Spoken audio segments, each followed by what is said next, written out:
আজকের ভিডিওতে আমি আপনাদেরকে শেখাবো আপনি প্রপার মানি ম্যানেজমেন্ট কিভাবে করবেন ফরেক্সে ট্রেডিং এর ক্ষেত্রে। আপনি যদি প্রপার মানি ম্যানেজমেন্ট করে ফরেক্সে ট্রেড করেন এবং আপনি যদি একটা নিয়ম শৃঙ্খলার মধ্যে থাকেন তাহলে কিন্তু আপনি হিউজ পরিমাণে আর্নিং জেনারেট করতে পারবেন। তো যারা ফরেক্সের বিষয়ে একদমই নতুন আছেন বা ফরেক্সের বিষয়ে কোনো ধারণা নেই, তারা জাস্ট ভিডিও ডেসক্রিপশনটা চেক করবেন। এখানে জাস্ট লেখা আছে যে প্রতিদিন $50-100 ইনকামের জন্য এখানে ক্লিক করুন। এই লিঙ্কে ক্লিক করার পর এই পেজে এসে কিন্তু আপনি ডিটেলস এখানে আছে যে আপনি কিভাবে ফরেক্সে অ্যাকাউন্ট তৈরি করবেন, কিভাবে অ্যাকাউন্টটা ভেরিফিকেশন করবেন, লট কি, পিপ কি, এরপর কিভাবে ট্রেড করতে হয়, এই বিষয়গুলো কিন্তু এখানে দেওয়া আছে। আপনি জাস্ট এই ভিডিওটা দেখে শিখে নেবেন যে কিভাবে আপনি ফরেক্সে অ্যাকাউন্ট তৈরি করবেন বা অ্যাকাউন্টে কিভাবে ট্রেড করবেন।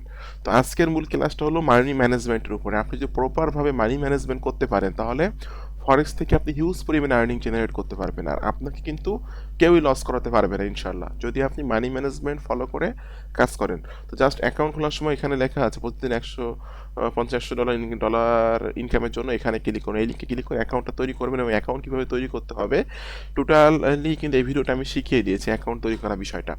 তো এখন আমি আসি মানি ম্যানেজমেন্টের বিষয়ে, যে আপনি আপনার মানি ম্যানেজমেন্টটা কিভাবে করবেন, আপনার ক্যাপিটালের কত পার্সেন্ট আপনি রিস্ক নেবেন, এই বিষয়গুলো কিন্তু আমি আপনাদেরকে এখন এক্সপ্লেন করব। তো আমি মনে করতেছি যে আপনার টোটাল ক্যাপিটাল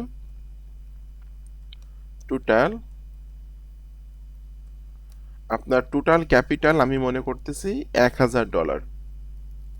তো ফরেক্স আসতে গেলে ইনভেস্টটা একটু বেশি করলে সেটা মানে ভালো হয়, কারণ এখানে টাকা পয়সার খেলা, অল্প ব্যালেন্সে আসলে মানি ম্যানেজমেন্টটা তেমনভাবে করা যায় না। এই জন্য অবশ্যই আপনারা একটু চেষ্টা করবেন এখানে একটু ইনভেস্টটা বেশি করার জন্য যারা এখানে ট্রেডিং করতে আসবেন বা করবেন।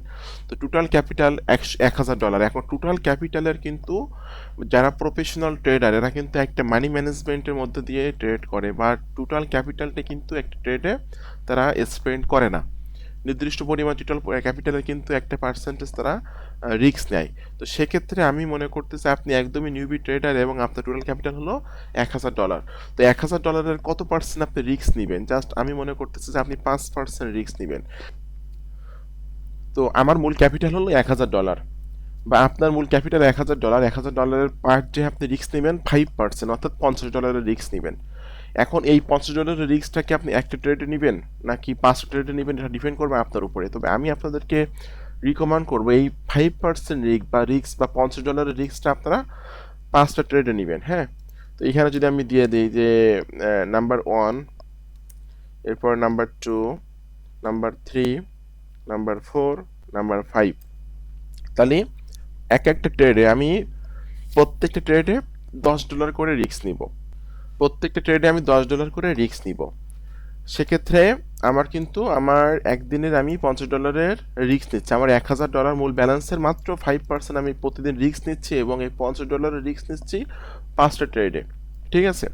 তো আপনি যদি 5টা ট্রেড করেন, আপনার কাছে যদি ইন্ডিকেটর থাকে, যদি আমি আমার ইন্ডিকেটরটা দেখাই, এই যে ইন্ডিকেটরটা যেটা আমি সেল করি, আমি কিন্তু এটা সেল অফ করে দিয়েছিলাম। আমি জাস্ট 16 ডিসেম্বর পর্যন্ত এটা আবার সেল করবো, 16 ডিসেম্বর পরে আবার সেল করবো না।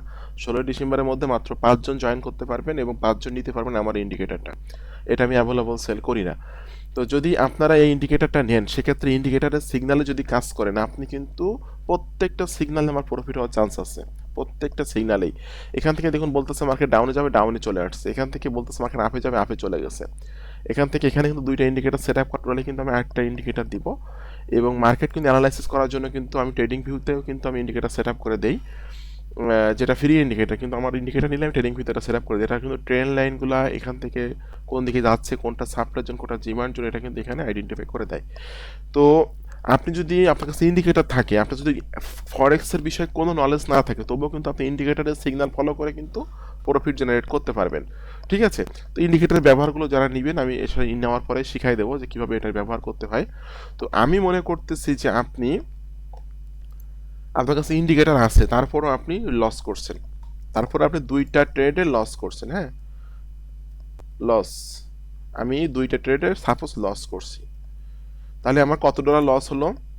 মাইনাস $10। এখানে আসি, মাইনাস $10। আমার 2টা ট্রেডে লস হয়েছে। অবশ্যই লস হওয়ার চান্স খুবই কম, বাই চান্স যদি লস হয়, আমি সেটাই বললাম। এখন প্রত্যেকটা ট্রেডে আপনি প্রফিট রেশিও রাখবেন 1:3। আমার প্রফিট রেশিও 1:3, মানে আমার $1 সরি 1:3। আমার $10 রিস্ক থাকবে এবং $20 প্রফিট রেশিও থাকবে। জিনিসটা খুব ভালোভাবে বুঝবেন।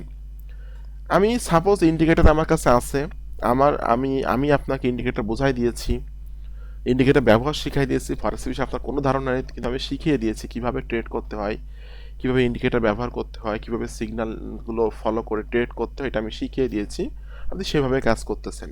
মূল ক্যাপিটাল $1000, প্রতিদিন $50 করে রিস্ক নিচ্ছেন আপনি, ঠিক আছে?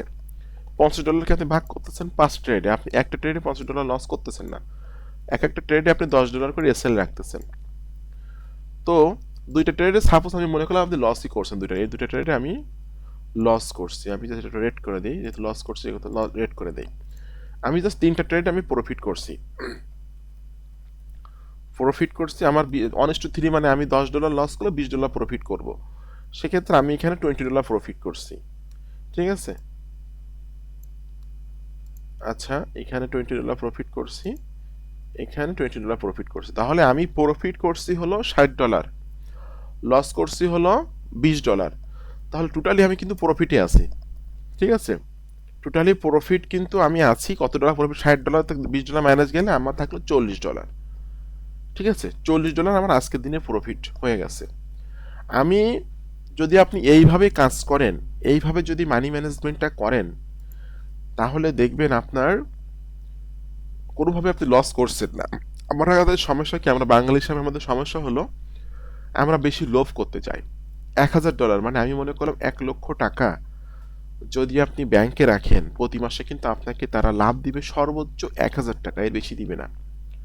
$900, $1000 বা $1100, সর্বোচ্চ $1000 আপনাকে দিবে প্রতি মাসে প্রফিটের। ফরেক্স যদি আপনি ইনভেস্ট করেন আর আপনি যদি proper risk management, money management করে কাজ করেন, সেক্ষেত্রে কিন্তু পার ডে এখান থেকে সর্বনিম্ন $40 প্রফিট করা সম্ভব। এখন আমি যদি আবারও ক্যালকুলেটরে হিসাব করি, আমাদের মার্কেট খোলা থাকে 20 দিন, আমি ক্যালকুলেটরে গেলাম যে আমি প্রত্যেক দিন ট্রেড নিচ্ছি, এখানে কিন্তু 40, আপনি কিন্তু 5টা ট্রেডে আপনি ভাগ করছেন আপনার $50-কে।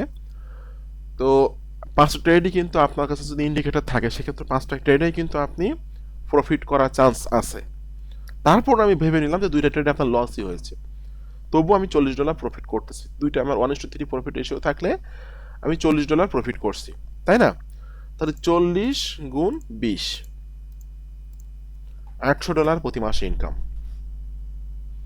আমার লজিকটা একটু বোঝেন, আমার লজিকটা আপনারা একটু বোঝেন। আমি কি কোনো এখানে কোনো লুকোচুরি করতেছি বা কোনো কিছু হাইড রাখতেছি? একদম সবকিছু খোলামেলা বলে দিচ্ছি। আপনার মূল ক্যাপিটাল $1000, আপনি $50 রিস্ক নিচ্ছেন প্রতিদিন, এবং আপনি যদি প্রতিদিন 1:3 করে রিস্ক, 2 করে লসও করেন, তারপরেও কিন্তু আপনি প্রতি মাসে $800 প্রফিট করতেছেন, কারণ আপনার কিন্তু 20 দিন মার্কেট খোলা আছে। এর বেশিও প্রফিট করবেন আপনি যদি আপনি এইভাবে কাজ করেন। তো কেমন লাগলো মানি ম্যানেজমেন্ট, অবশ্যই আপনারা আমাকে জানাবেন। আর আপনারা যারা একদমই নতুন আছেন, অবশ্যই ভিডিও ডেসক্রিপশন চেক করে লিখে ক্লিক করে অ্যাকাউন্টটা তৈরি করে নেবেন। আপনাদের সকলকে ধন্যবাদ, ভালো থাকবেন সবাই।